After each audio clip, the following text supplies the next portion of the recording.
ഈ സ്വയം വിമർശനവും തെറ്റിദ്ധരുത്തലും ഒക്കെ സ്വയം നവീകരിക്കാൻ ആഗ്രഹിക്കുന്നവർക്കുള്ള ഏർപ്പാടാണ്.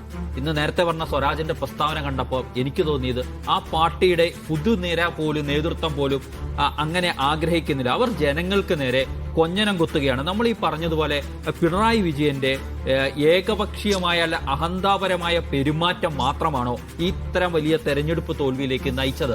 അല്ല, ആ പാർട്ടി തന്നെ അല്ലെങ്കിൽ ആ സംവിധാനമാകെ, ആ സർക്കാർ സംവിധാനമാകെ സ്വീകരിച്ചു വന്ന ചില സമീപനങ്ങളുണ്ട്. അത് മതേതര കേരളം ഇഷ്ടപ്പെട്ടിരുന്നില്ല എന്നുള്ള വസ്തുതയാണ്. അതിൽ ഒന്നാമത്തത് പിണറായി വിജയൻ സർക്കാരിന്റെ ആഭ്യന്തര വകുപ്പായിരുന്നു എന്ന കാര്യത്തിൽ ഒരു സംശയവുമില്ല.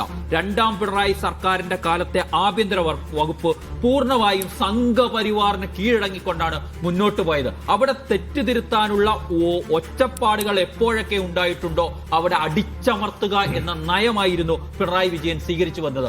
അവിടെ തിരുത്താൻ അപ്പോൾ പാർട്ടി ഉണ്ടായിരുന്നില്ലേ? പാർട്ടി തിരുത്താനുള്ള സമീപനം ആ ഘട്ടത്തിലും സ്വീകരിച്ചിട്ടില്ലെന്നേ. അതായത് ദുർബലനായ പാർട്ടി സെക്രട്ടറി അതിന്റെ പാർട്ടി സംഘടനാ സംവിധാനങ്ങളായി മാറുകയും അതിനെ അതുകൊണ്ടാണ് ഈ തോൽവിയെ പോലും അംഗീകരിക്കാൻ കഴിയാതെ ഇപ്പോൾ മുന്നോട്ട് പോകുന്നത്. ഇന്നാണ് ആദ്യമായിട്ട് എം വി ഗോവിന്ദൻ തോറ്റു, എല്ലാം പരിശോധിക്കും എന്ന വാചകം പറഞ്ഞ. അപ്പോൾ പോലും ഏറെ പ്രതീക്ഷിച്ച് വെച്ചു പുലർത്തേണ്ട സ്വരാജിന്റെ ഒക്കെ വാചകം കേട്ട് കഴിഞ്ഞാൽ നമുക്ക് തോന്നുക ഇവിടെ ഒന്നും സംഭവിച്ചില്ല. ജനങ്ങൾക്കാകെ വീണ്ടും തെറ്റുപറ്റിയിരിക്കും. ഞങ്ങൾക്കല്ല നിങ്ങൾക്ക് തെറ്റ്, ജനങ്ങളെ പിരിച്ചുവിടാം. നിങ്ങളൊക്കെ മണ്ടന്മാരാണ്.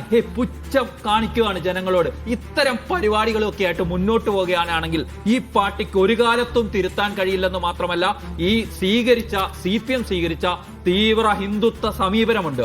അതിലൂടെ BJPയിലേക്ക് അടക്കം പോയിട്ടുള്ള വോട്ടുകൾ ഇനി ആ പാർട്ടിയിലേക്ക് തിരിച്ചെത്താനുള്ള സാധ്യത കൂടെ എത്രമാത്രമുണ്ട് എന്നവർ പരിശോധിക്കേണ്ടത്.